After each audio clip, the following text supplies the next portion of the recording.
Hey everybody. This week I've got a topical video for you folks. This one is for all my wonderful viewers in Australia, a beautiful country which is terribly on fire at the time that I'm making this video. We feel for you folks, and our thoughts are with you, of course. And those thoughts led me to make a video about a game that is kind of topic appropriate. So what we're going to be doing today is taking a look at this game called Firestorm. This is version 1.3, hence the 13 in the file name. Or actually, that's the directory name, but it's called that because I unzipped it from a file called fstorm13.zip. So let's take a look at what we have here.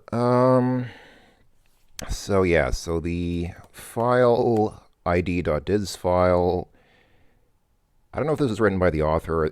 I feel like this was written by somebody else who just kind of put their opinion in there. But okay, fair enough. Let's see. Let's take a look. Before we run the game, let's take a look at that fstorm.doc file, because this is the actual manual. So it's a forest fire simulation by Cricket Software, which I assume is basically just a one-man show by the name of John Daigle. Or was. I don't know if they're still around. This is, again, version 1.3, copyright 1995, all rights reserved. It is a shareware program. Here you see the shareware details. Mr. Daigle and his Cricket Software Company are or were in Redwood Valley, California, which is, in fact, a place significantly impacted by wildfires as well, which probably was the inspiration for the game.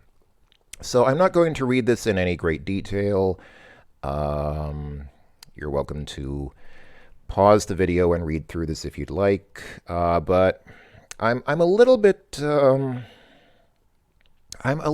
dismayed by this documentation because it's very good at documenting how to play, like the mechanics of how the game works. But it's not really very good at giving you an idea of how to play to win, like what you're really supposed to do to win the game, because this is a difficult game. Or it could just be that I'm very bad at the game. Often it happens that I'll feature a game on this channel, and I'll say this game is so hard I can't imagine how anyone would play it, and then someone shows me up and, explains that I'm just doing it wrong. So maybe I'm just doing it wrong, and actually this game's not that difficult. Who knows? Anything's possible, right? So again, I'm just kind of scrolling through this. I'm not going to deliberate on this text too long. I'm just doing this so that you folks who like to read documentation, as I do, can read it. I in my spare time I would read this with pleasure, but I don't want to hold you folks up because I know that you folks get a bit annoyed sometimes when I blather too long in these videos, as I tend to do for some reason, which is funny because in real life I'm not a very talkative person, but that's life sometimes. So this documentation is fairly extensive, as you can see. Once again, I really like documentation. I really appreciate it when games come with extensive documentation like this that actually explains how things are supposed to work. Here we go. Now we get into the definition of shareware, and basically saying that, yeah, you need to pay for the game if you continue to use it. So I wonder if this vendor is still around. Like, can you even register this program anymore? I don't know. Anyway, let's see. Let's take a quick look while we're here at the other files here. So there's file list.doc, which is, okay, just this. I think fmap.dat is that's probably a, yeah, this is obviously not a text file. Okay. fs order. This is the order form. Boy, America Online Project Conference. That's a good question. Where did I get this? I've had this game for more than 20 years. I actually don't remember where I got this anymore. I think I may have actually gotten this from CompuServe,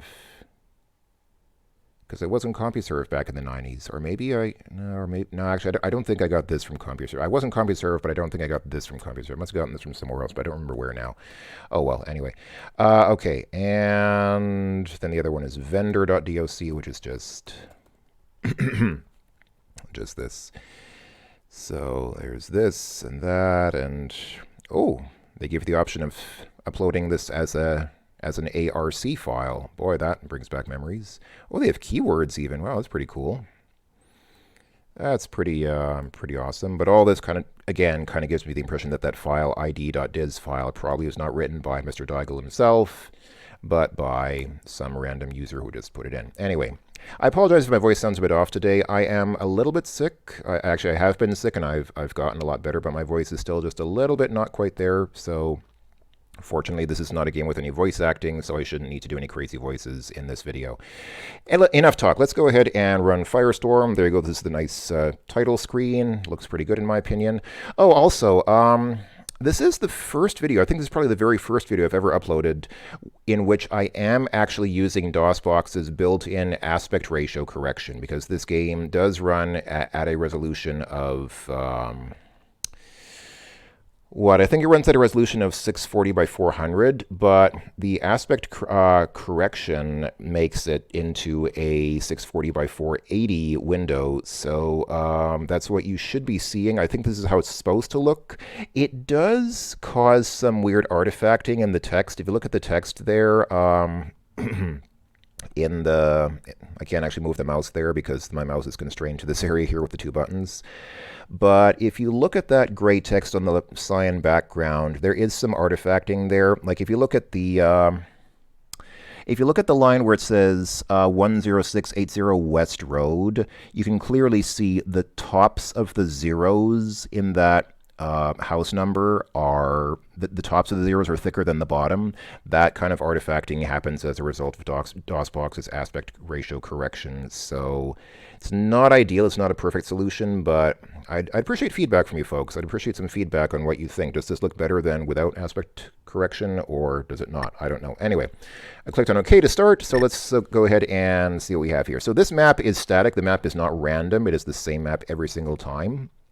And controls are pretty straightforward. This controls your 4 ground crews. This controls your 2 air crews. This is obviously for wind. Options you can only change before you start the game, so let's take a look at our options. Fire speed can be slow, normal, or fast. There's, obviously slow is easier, but if you want a challenge, you can say fast. Let's say normal for now. And then crew speed, so ground crew speed and air crew speed, you can also make them still normal or fast. Drop time, same thing. How long it takes to do drops of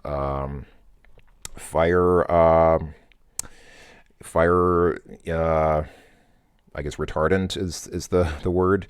How long that takes, and then fuel time, how long it takes for the airplanes to fuel. You can say, the default is 15 minutes. If you want to make it a little easier, you can say no wait, meaning they can take off as soon as they land.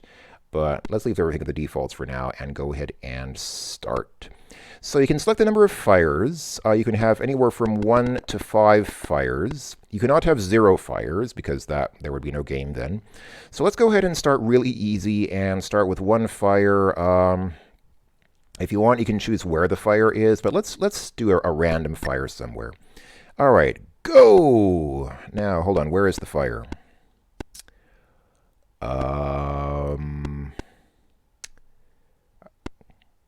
I don't see where the fire is, but that will probably change pretty quickly because... Oh, there, I see it. It's in the, kind of in the upper right, seeing that. Hold on, I can't move my mouse outside of this area until I click on something. So hold on, let me see. Let me click on Air 2, and then here we go. Now, see right here, in this area here, this spreading thing here is the fire. So, gosh, that fire is spreading pretty fast. I need to do okay, so I've just told Aircrew 2 to do an airdrop along that area, which is supposed to block the fire in that area, meaning it'll stop the commencing retardant drop. So basically, it drops fire retardant like that. I should do the same with Aircrew 1 because air crews are obviously a lot faster than ground crews, but I do need to get my ground crews involved as well. So I'll have my ground crew 1 go to, go up to the fire, and ground crew 3 go up to the fire. Come on. Go sector, go! And then crew 2 goes sector. Just have everybody run to the fire. Now you can see the fire is spreading